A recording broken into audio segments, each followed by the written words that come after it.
Welcome to the Deconstructionist podcast. I'm your host, John Williamson. We have an all-new guest this week, but before I get to that, if you're new here, welcome. Check out our website, www.thedeconstructionists.com, for all things deconstructionists. We've got our blog there, our entire back catalog of over 170 episodes that you can stream there for free. Links to our social media and our brand new direct-to-print merch store that we've been working on. It's got tons of new options and designs with all new international shipping, which I'm very excited about. We've had requests from overseas for a while now, and I've been looking for solutions around that. And finally, we have it. So lots more options in terms of different types of merch and colors and sizes and just products in general. So if you like trucker hats, we got them. You like blankets? We got them. You want a mouse pad? We got them. You don't see something you want? We'll get it. Just let me know. Anyway, this week, we've got on Dr. Greg Garrett. He is a writer, speaker, preacher, musician, and professor. He's the critically acclaimed author of over 24 books of fiction and nonfiction, including the book that we discuss in this interview. His latest is called The Gospel According to James Baldwin. Greg studied at Oklahoma State University, where he received his PhD in English. He then went on to continue his education with post-doctoral studies in Holocaust Studies at University of Oregon and received his master's in Divinity from the Episcopal Theological Seminary of the Southwest in Austin, Texas. So we talk all about one of my favorite authors, so I was very, very excited to have him on. I found out about James Baldwin by way of a documentary trailer. Just based on that trailer, I was absolutely captivated. But also immediately ashamed that I had no idea who this man was. A man who was so instrumental to so many people and such a central figure in the civil rights movement, alongside names like Martin Luther King Jr. and Malcolm X. So I watched the documentary and I read his books and was forever changed. And ever since then, I've recommended him to anyone who would listen. In my mind, he's the greatest writer of all time.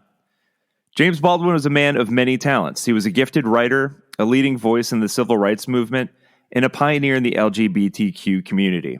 Decades after his passing, his words still ring true as we still fight for a world where we can love one another, regardless of the color of our skin or who we choose to love. James Baldwin was a modern-day prophet, and if you didn't know his work before, I hope you take the time to become familiar with it. One of my favorite quotes of his comes from his book, No Name on the Street. If one really wishes to know how justice is administered in a country, one does not question the policemen, the lawyers, the judges, or the protected members of the middle class. One goes to the unprotected, those precisely who need the law's protection most, and listens to their testimony. And with that, here's my conversation with Greg freaking Garrett.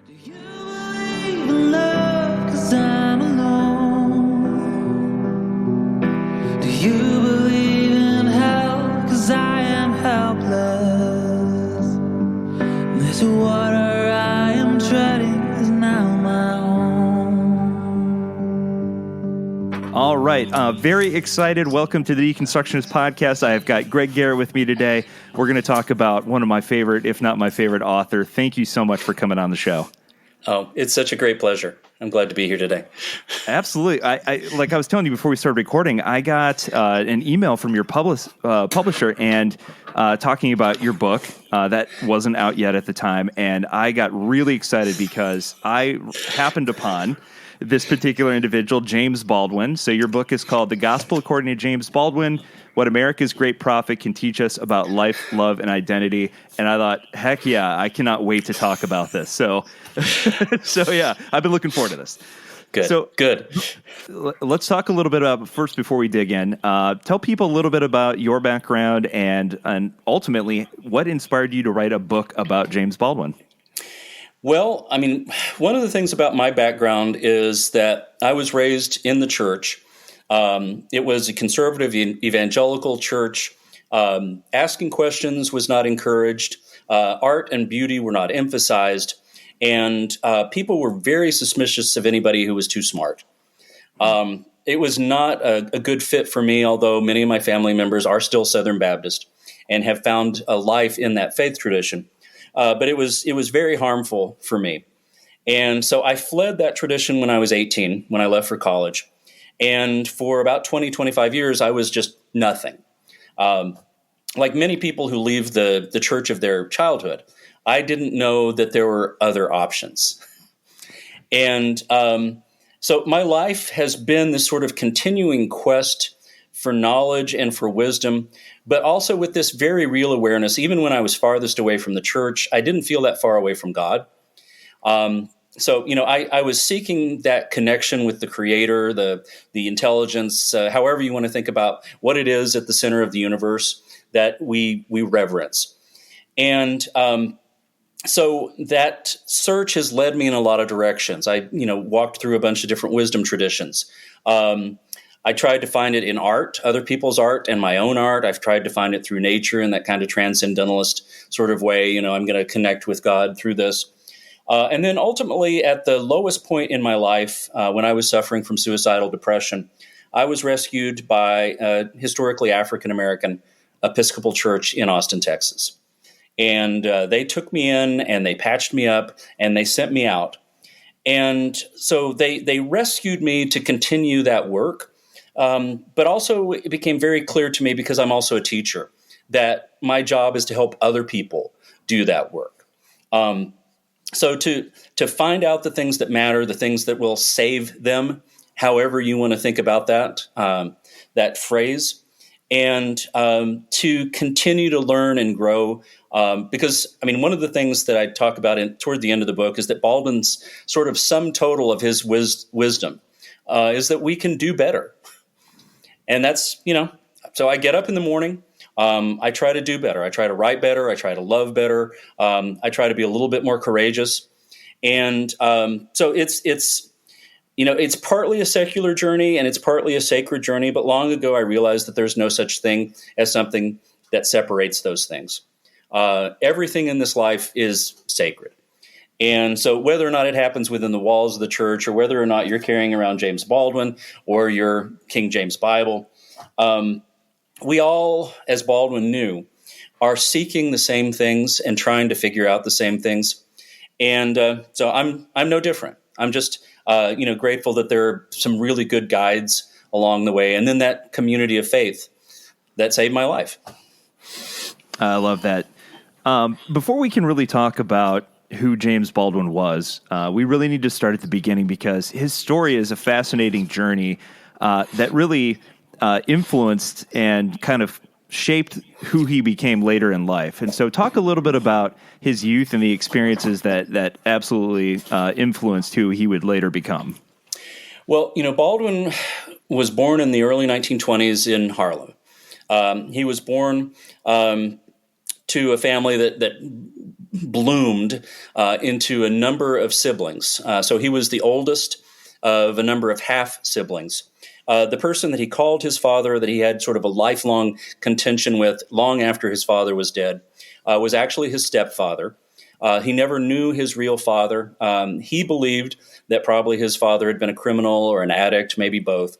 But he grew up with this sort of domineering father in his life, and he also grew up with a grandmother who had been enslaved. And so the history of America was present for him in that Harlem apartment.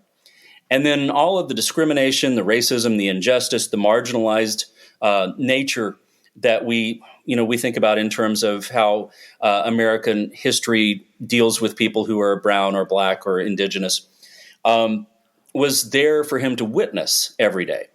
So they were poor, they were marginalized, they were surrounded by violence. He was accosted by police from the time he was a kid.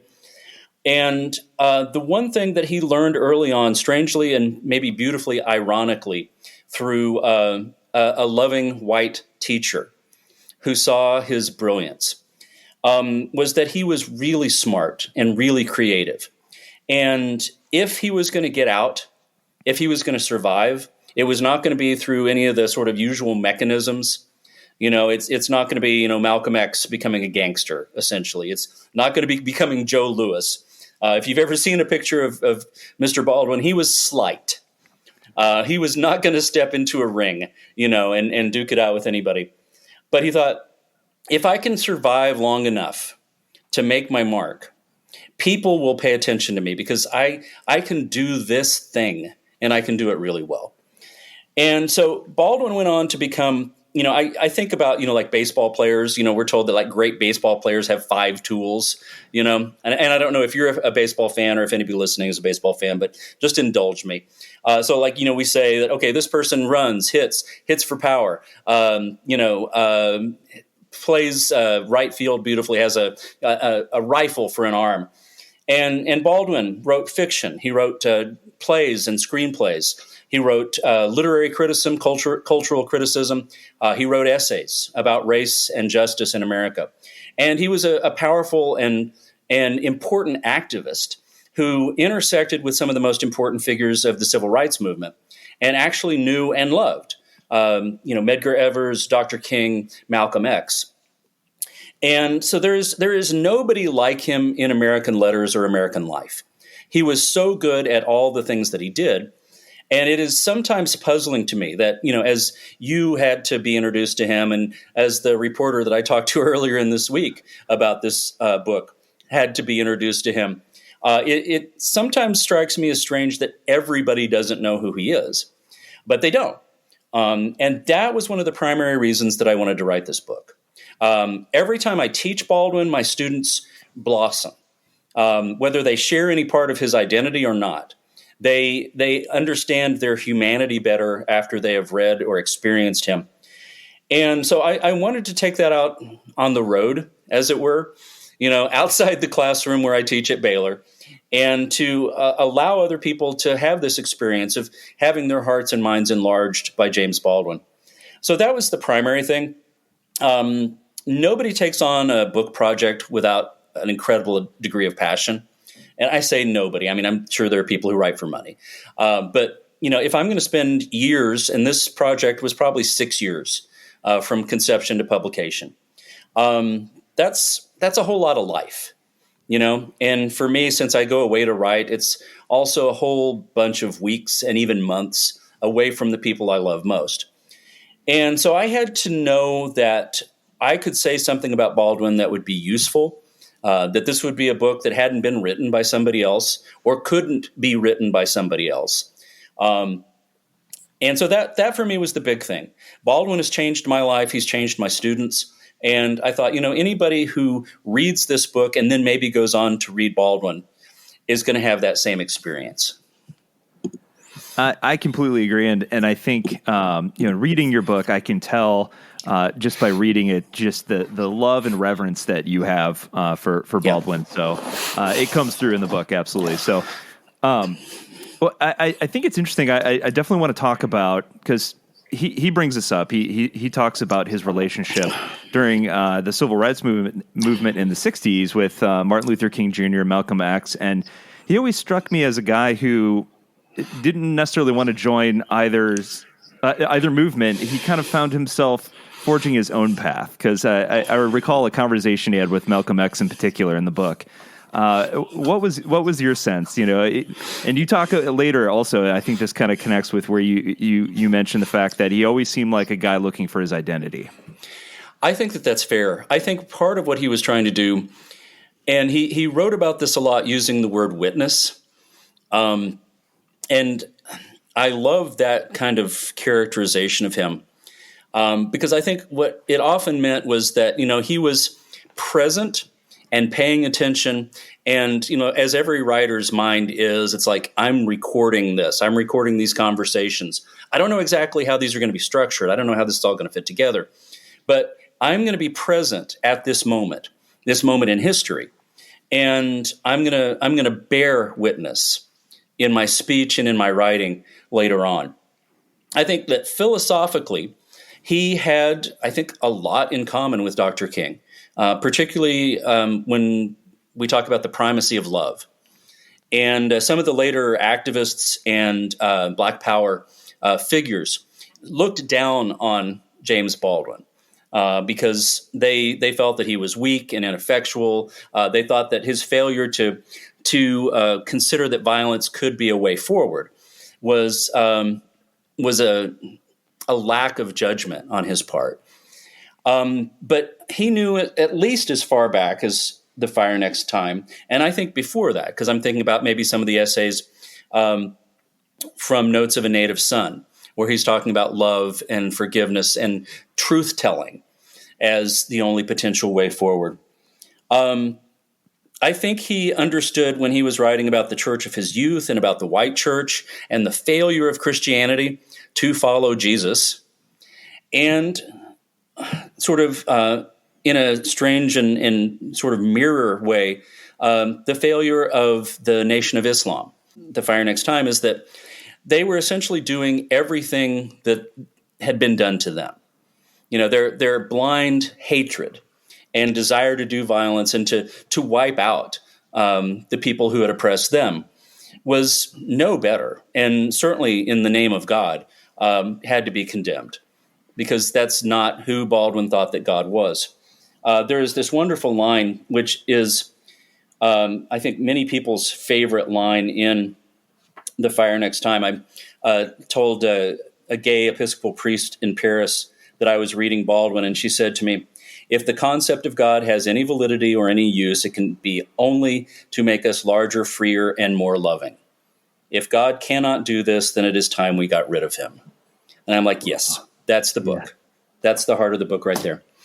So the other thing that I want to mention about Baldwin is, I said something about his physical stature. And, Dr. King was not a large person. He was a little portly. He loved his chicken. And I've been to the old Ebenezer Baptist Church and stood at the pulpit where he used to stand. And I was like, oh, I'm a giant compared to Dr. King. But, James Baldwin weighed maybe 125 pounds, like dripping wet. He put himself in a number of situations, particularly on his trips to the South, to be a witness to what was going on there, where he felt that he was in constant danger, danger for his life. And this was a danger that the three men that he loved, not sexually, but, the heroes, the people he admired, Medgar Evers, Dr. King, Malcolm X, all were killed well before, they could finish the things that they had set out to do. But I love that although Baldwin could have been happy as a writer, sitting in his garret or in the Swiss Alps, he talks about, in my other favorite Baldwin book, which is No Name in the Streets, which is kind of his memoir of the civil rights era. He talks about seeing pictures of the brave black kids integrating schools in the South, and in particular this young lady in Charlotte, North Carolina. And he just said, I can't ask them to endure these dangers and sit here on the sidelines. And he said, I knew then I was going to have to come back to America, and I was going to have to put my body in that space and endure what they were enduring. So I'm not sure I could do that. I want to think that I could. But, there are so many things that I admire about him. But, besides just that consummate artistry, that eye, that ear, that mind, he had a great heart. And so when you were talking before, it's like clear in the book, and I hope it is clear how much I admire Baldwin. I think of him as one of the formative people in my formation. Dr. King, Robert F. Kennedy, the better Robert F. Kennedy, the senior one, if you will. And then the later senior Robert F. Kennedy, not the one from the 1950s. That one's right out. But, there are a handful of people. And one of my favorite writers, Anne Lamott, says, we get to choose our teachers. And that is one of the greatest blessings of this life. And so I hope that people will choose this man, as one of their teachers, to show them what it is we're capable of. This week's episode is brought to you by Factor. This holiday season, you might be looking for nutritious, convenient meals to keep you energized on jam-packed days. Factor, America's #1 ready-to-eat meal delivery service, can help you fuel up fast for breakfast, lunch, and dinner with chef-prepared, dietitian-approved, ready-to-eat meals delivered straight to your door. You'll save time, eat well, and stay on track with your healthy lifestyle while tackling all your holiday to-dos. Skip the stress of meal prepping over the holidays with Factor. Choose from 35 plus weekly flavor-packed, fresh, never-frozen meals that support a healthy lifestyle and meet your meal preferences, all delivered right to your door and ready to eat in 2 minutes. You guys know I love to eat, and I, as a single dad, love anything that makes it convenient for me to still, prepare a healthy and a fresh meal for myself and my daughter. So Factor is a huge help in that regard. So head over to factormeals.com/deconstruct50 and use code deconstruct50 to get 50% off. That's code deconstruct50 at factormeals.com/deconstruct50 to get 50% off. Oh, absolutely. And what's interesting, and a point that we haven't really talked about yet, is when we talked about earlier a little bit about all the things that sort of influenced him growing up. Sort of the very religious stepfather, and one thing we didn't mention you talk about in the book is his young Jewish friend and sort of his exposure to that, and then the other piece too, obviously growing up, African American during the height of the civil rights movement, while living with a grandmother who is living history of slavery, but then also being a gay man in a time where it would be decades before that fight would even begin in earnest. Talk about a heavy burden. Yeah, and so it's not surprising that he didn't feel that he could live honestly or safely in New York or really anywhere in the United States. So one of the primary parts of his identity after that sort of childhood, young adult formative part was that he followed his mentor, Richard Wright, to Paris. He went to Paris with like $40, $40 in his pocket, and he was poor. And at one point he was actually thrown in a French prison. And it would be funny if it weren't so terrifying. One of his friends stole a bedsheet from a hotel, and the gendarmes came after him. And Baldwin had put that sheet on his own bed. And so he got taken in as a part of this, sort of RICO, scandal. And it is only, as I say in the book, the merest chance that Baldwin ever got out of a French prison. He could be there today. And so there are so many adventures he had, but the good thing about Paris is that while racism still exists in Paris, it's largely xenophobia. And Baldwin said, it felt that the color of my passport superseded the color of my skin.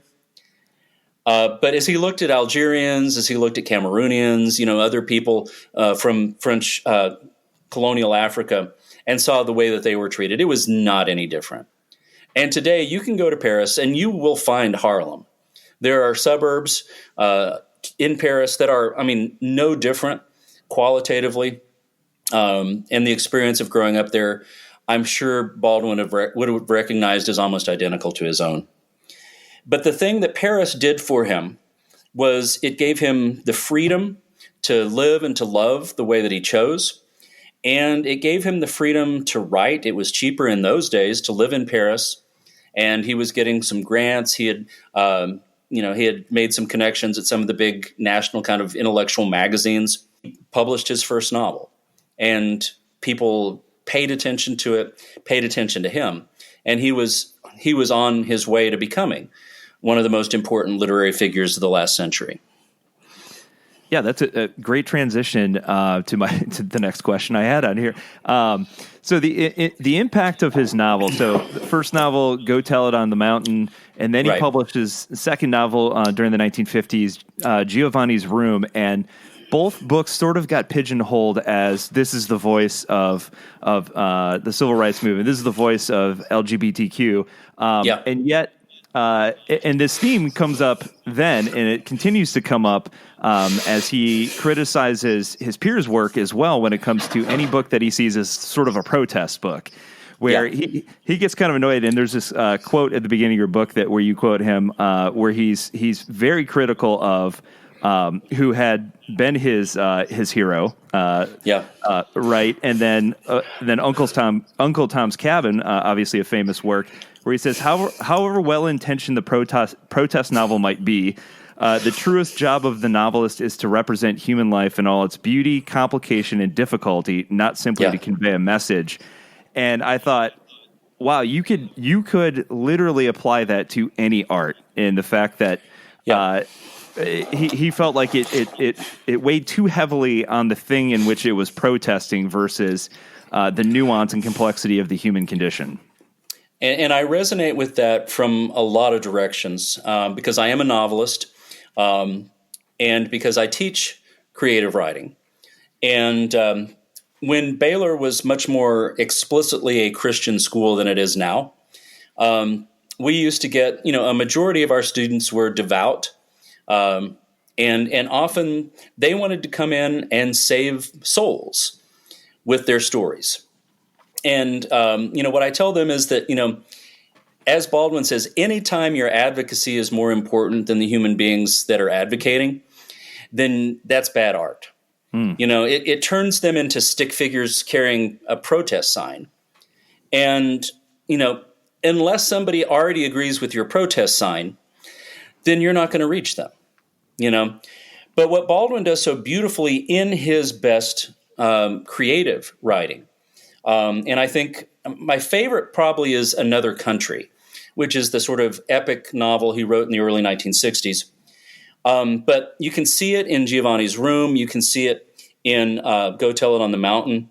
Even though those books were necessarily claimed by marginalized people who had not felt represented in American literature proper, what he was very clear about is that the books were more than that. So for anybody who ever grew up in a conservative religious setting, and I did in the Christian world, but I think a Muslim could identify with these characters. I think a conservative, somebody raised in a conservative Jewish tradition could recognize themselves. And the other thing that he said about Giovanni's Room is he says, people make the mistake of thinking it's a gay novel. And he says, the problem with David, the main character, is not that he loves a man. It's that he doesn't love him enough. And so everybody who has ever loved and lost, everybody who has ever failed at love, I'm including myself and probably most of the people listening here, it's important that people be represented. Barry Jenkins, the great black film director, says, if you don't see yourself represented in art, it's as if you don't exist. And so that's an essential thing that Baldwin does. And I'll park this and come back to my thing. I was teaching The Fire Next Time to Baylor students back in the spring. It was a group of non-majors who were taking like the sophomore American Lit class. And I had a young black man who sat in the back. He didn't talk during class, although I knew he was reading. I had read his journals. I knew there was a lot going on up here. He was too shy. And, he didn't feel that he had anything to contribute. He was wrong, but that's how he felt. But he pulled me aside one day in the stairs because he didn't want to say this in class, but he wanted me to hear it. He said, "I have never before felt seen." And just imagine that. You and I, when we look at a movie screen, when we read many books, when we look at art, we're represented, and we always have been. And one of the reasons that I think it's so important that Baldwin represented so widely is that he does offer people that chance to be seen. To be seen and known, which is one of the things that's really essential to Baldwin, I think philosophically and maybe even theologically. But coming back to the idea of what Baldwin does is he thought that protest novels were bad because they diminished the humanity of the characters that they represented. And whether that was for good, like Uncle Tom is saintly to such a degree that we don't know his inner life. He's not represented with an inner life. And, Bigger Thomas, who is the main character in Richard Wright's novel, is sort of the opposite. He's made so monstrous by the hatred and prejudice that he's absorbed. And for Baldwin, I mean, this is, I think, true of him as a writer, but it's also his understanding of his witness. People are so much more complicated than their best or worst acts. So, we were talking about Dr. King earlier. Dr. King, who gave himself to the struggle knowing he was going to die. He was not going to live a long life. And so we sometimes make Dr. King into a postage stamp, and we forget about the very real human being who he was, the sins that he committed, the pride he carried around, the disappointment that people sometimes felt with him. And Baldwin's great contribution as a critic and as a writer, because he lived out his best criticism in his work, was that human beings are infinitely complicated. And to do anything less than represent that is not to represent the created humanity of every one of us. And so that was a huge lesson that he gives us in his work. But it's one of the things that I like to tell my students. Your heroes are going to do bad things. And your bad guys, girls, are going to do things out of a very real set of harms inflicted on them. So he's a guide star for us in a lot of ways. But if you want to do art, and if you want to do it honestly and conscientiously with a real regard for the human complexity that God has created in us, it's hard for me to imagine how you can do better than pay attention to Baldwin. John was young and driven with a heart of gold. Finished seminary, married, found a church he could go home. Made a living, giving dying folks a shoulder and a hand, until he told his leaders that he had some feelings for another man. And they said, John, you must go and take your broken heart and walk it to the door. We know you're hurting and you've been giving, but now you're damaged goods and you gotta give some more.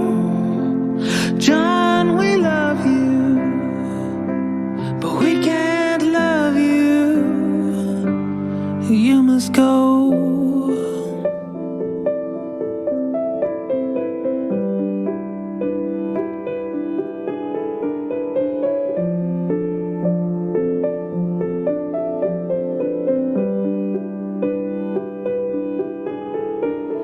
Jen could sing a song and channel the divine. Spent a decade sharing it and kept herself in line, until her eyes began to see the light inside the dark. Then the floor of all she thought began to fall apart. And they said, Jen, you must go. We didn't know your quest would lead you down this road. We know you're searching and you've been giving, but now you've wandered off and you gotta wander home. Jen, we love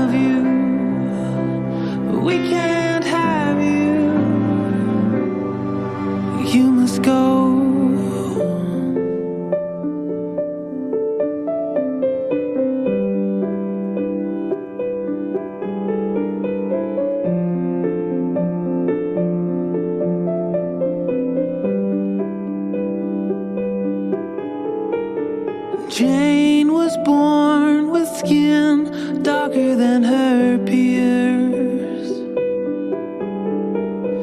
Spent a cycle telling them the reasons for her fears. No one seemed to know or care about the past. Then they showed her where she stood with every vote they cast. And they said, Jane, thanks for your time, but there's no room for you when there's power on the line. We know you're hurting, but we're not listening. And we'd help you out, but we don't have that kind of time. So go work harder and you'll all be fine. You must go. So John and Jen and Jane were on the streets without a home, abandoned by the ones supposed to love and keep them warm. Then a voice fell on their ears, so familiar to their soul. And he said, child, don't you go. I want your broken heart and your beautiful soul. I felt you hurting, I've seen you giving, and I'll stay right here till you have the power to stand. They may not want you, but I know